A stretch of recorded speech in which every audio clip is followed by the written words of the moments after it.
नमस्कार भक्तजनों, कैसे हैं आप सब। आप सभी पर माता रानी की कृपा बनी रहे। चलिए सुनते हैं, जानते हैं कि राखी का त्यौहार कब से मनाया जाता है। इससे जुड़ी कुछ धार्मिक मान्यताएं और कथाएं और कुछ ऐतिहासिक मान्यताएं और कथाएं। ऐसा माना जाता है, धार्मिक मान्यताओं के अनुसार सर्वप्रथम लक्ष्मी जी ने बांधी थी राजा बलि को राखी और तभी से इस पर्व की शुरुआत हुई। लक्ष्मी जी ने सर्वप्रथम राजा बलि को बांधी थी। ये तब की बात है जब वे दानवेंद्र राजा बलि अश्वमेध यज्ञ करा रहे थे। तब नारायण ने राजा बलि को छलने के लिए 52 अवतार लिया और 3 पग में सब कुछ ले लिया। फिर उसे भगवान ने पाताल लोक का राज्य रहने के लिए दे दिया। इसके बाद उसने प्रभु से कहा कि कोई बात नहीं, मैं रहने के लिए तैयार हूँ, पर मेरी भी एक शर्त है। भगवान अपने भक्तों की बात कभी नहीं टाल सकते। तब राजा बलि ने कहा कि आप तो छलिया हैं, मैं आप पर विश्वास नहीं कर सकता हूँ, इसलिए पहले आप मुझे वचन दीजिए कि मैं आपसे जो भी कुछ मांगूँ आप मुझे देंगे। तो विष्णु जी ने सहस्त्र इस बात को मान गए और उन्होंने शपथ ली कि राजा बलि उनसे जो भी मांगेंगे वह उन्हें अवश्य देंगे। तब राजा बलि ने कहा कि मैं जब सोने जाऊं और जब मैं उठूं तो जिधर भी नजर जाए उधर आपको ही देखूं। नारायण ने अपना माथा ठोक लिया, लेकिन अब क्या कर सकते थे। अब उन्हें लगा कि ये तो मुझे पहरेदार बना दिया, लेकिन वह वचन हार चुके थे। इसीलिए उन्होंने जो वचन दिया था उसका पालन करने के लिए वो पहरेदार बन गए। ऐसा होते काफ़ी समय बीत गया जब वैकुंठ में लक्ष्मी जी को चिंता होने लगी। नारायण के बिना उधर नारद जी का आना हुआ। लक्ष्मी जी ने पूछा कि हे नारद, आप तो तीनों लोकों में भ्रमण करते रहते हैं, अब आप ही बताइए कि नारायण कहाँ हैं। तब नारद जी ने कहा कि पाताल लोक में राजा बलि के पहरेदार बने हुए हैं। यह सुनकर लक्ष्मी जी ने कहा कि अब आप ही बताइए कि मैं कैसे उन्हें बैकुंठ धाम पुनः वापस लाऊं। तब नारद जी ने कहा कि राजा बलि को आप भाई बना लीजिए और रक्षा का वचन उनसे ले लीजिए, और जब आप उनसे अपना शपथ दिलवा लीजिएगा तब आप नारायण को मांग लेना। ऐसा सुनकर लक्ष्मी जी सुंदर स्त्री के भेष में राजा बलि के पास पहुंची और वहां पर जाकर वह रोने लगी। राजा बलि ने कहा कि आप क्यों रो रही हैं। तो लक्ष्मी जी ने कहा कि मेरा कोई भाई नहीं है, इसीलिए मैं बहुत दुखी हूँ।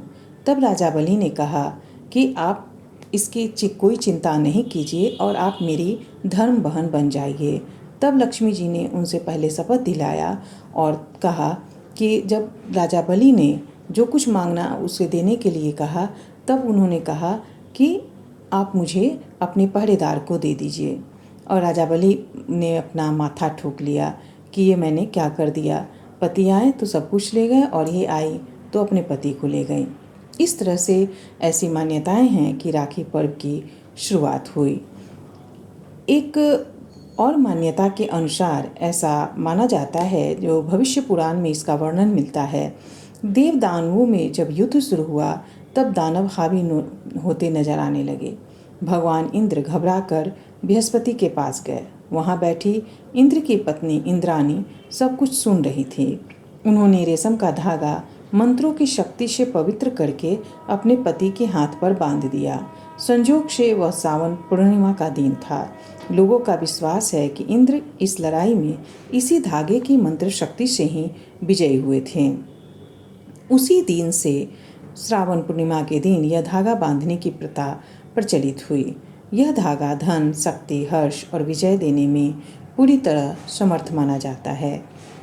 एक ऐतिहासिक मान्यताओं की अगर बात करें तो इतिहास में श्री कृष्ण और द्रौपदी की कहानी बहुत ही प्रसिद्ध है, जिसमें युद्ध के दौरान श्री कृष्ण की उंगली कट गई थी और वो घायल हो गए थे, और श्री कृष्ण की घायल उंगली को द्रौपदी ने अपनी साड़ी में से एक टुकड़ा से बांध दिया था, और इस उपकार के बदले में श्री कृष्ण ने द्रौपदी को किसी भी संकट में सहायता करने का वचन दिया था।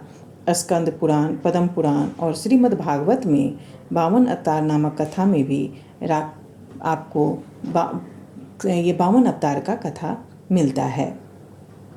ऐतिहासिक प्रसंगों को अगर और लेते हैं तो राजपूत जब भी लड़ाई पर युद्ध पर जाते थे तो उनकी महिलाएं उनको माथे पर कुमकुम और तिलक लगाने के साथ साथ हाथों में रेशम का धागा बांधती थी और इसकी ऐसी मान्यता थी कि यह धागा विजयश्री दिलाकर उन्हें वापस लेकर आएगा। राखी के साथ एक और प्रसिद्ध कहानी जुड़ी हुई है। कहते हैं कि मेवाड़ की रानी कर्मावती को बहादुर शाह द्वारा मेवाड़ पर हमला करने की पूर्व सूचना मिली। रानी लड़ने में असमर्थ थी, अतः उसने मुगल बादशाह हुमायूं को राखी भेजा और उनसे रक्षा की याचना की। हुमायूं ने मुसलमान होते हुए भी राखी की लाज रखी और मेवाड़ पहुंचकर बहादुर शाह के विरुद्ध मेवाड़ की ओर से लड़ते हुए कर्मावती और उसके राज्य की रक्षा की। एक अन्य प्रसंग के अनुसार सिकंदर की पत्नी ने अपने पति के हिंदू शत्रु पुरुवास को राखी बांधकर अपना मुंह बोला भाई बनाया और युद्ध के समय सिकंदर को न मारने का वचन लिया। पुरुवास ने युद्ध के दौरान हाथ में बंधी राखी और अपनी बहन को दिए हुए वचन का सम्मान करते हुए सिकंदर को जीवन दान दिया था। आपको ऐसा माना जाता है कि जब ज्येष्ठ पांडव युधिष्ठिर, महाभारत में भी यह वर्णित है, जब ज्येष्ठ पांडव युधिष्ठिर ने भगवान श्री कृष्ण से पूछा कि मैं सभी संकटों को कैसे पार कर सकता हूँ, तब भगवान श्री कृष्ण ने उनकी तथा उनकी सेना की रक्षा के लिए राखी का त्यौहार मनाने की सलाह दी थी। उनका कहना था कि राखी के इस रेशमी धागे में वह शक्ति है जिससे आप हर आपत्ति से मुक्ति पा सकते हैं। धन्यवाद दोस्तों। अगर आपको यह वीडियो पसंद आए तो वीडियो को ज़्यादा से ज़्यादा लाइक करें, शेयर करें और चैनल को सब्सक्राइब करना बिल्कुल न भूलें। धन्यवाद। यह थी राखी से जुड़ी हुई कुछ खास